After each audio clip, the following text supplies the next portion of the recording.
Hello, we are continuing to highlight innovations that have occurred at the College of Veterinary Medicine. And joining me today is Dr. Adam Birkenheuer. Hi, Dr. Birkenheuer. Hey Kyle, thanks for having me. These are great. So let's start with a little bit about yourself.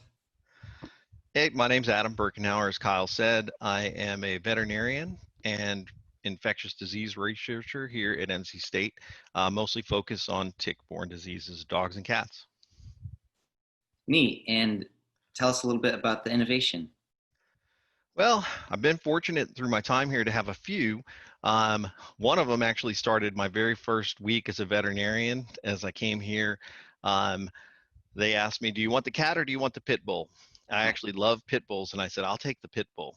And um, that particular case, that particular day, sealed my fate and my future. As they say, the rest is history. So, one of our ClinPath technicians, Miss Tilly Laws, who's since retired, called me and said, "Adam, this dog has a Babesia gibsoni infection." And I said, "Tilly, what's that?"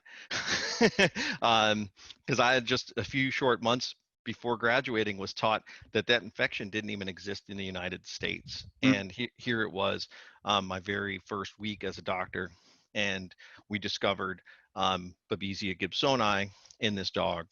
So from there, we were able to ask some pretty simple questions and be fortunate enough to answer them. So A was who was infected. We were able to study and figure out that this infection was indeed in the United States and was found throughout the US, and it was affecting American Pit Bull Terriers more commonly.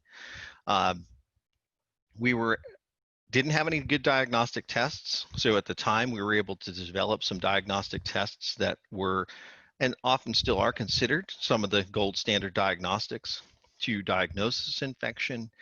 Um, when we first started, there was no treatment that was able to cure this infection at all. And, you know, we just set out to solve that problem. We did some research.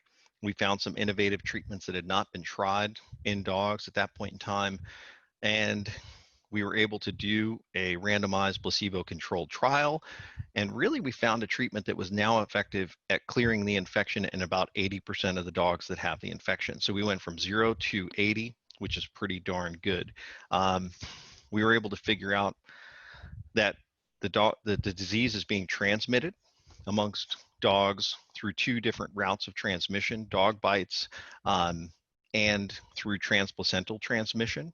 And now this particular infection has become widespread throughout the world and is now the most commonly diagnosed species of Babesia in the entire planet. So pretty lucky. and who's that little friend behind you? That's a tick.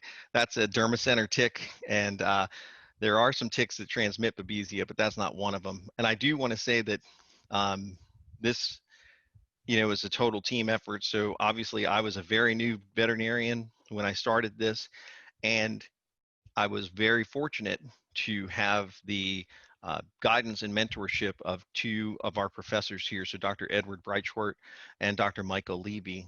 And this was not a disease that they were particularly interested in focusing on at the time, but they saw that I was become very passionate about it, and they guided me through um, and really helped train me to become the scientist that I am and answer important questions, I hope.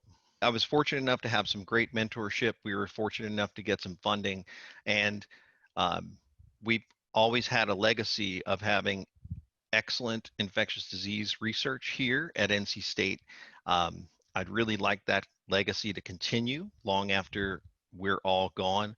And to that end, we're working on establishing an endowed chair for companion animal infectious diseases. And if anyone has any interest in supporting this, they can contact the North Carolina Veterinary Medical Research Foundation. That's great. Well, thank you for sharing, Dr. Birkenhauer. My pleasure.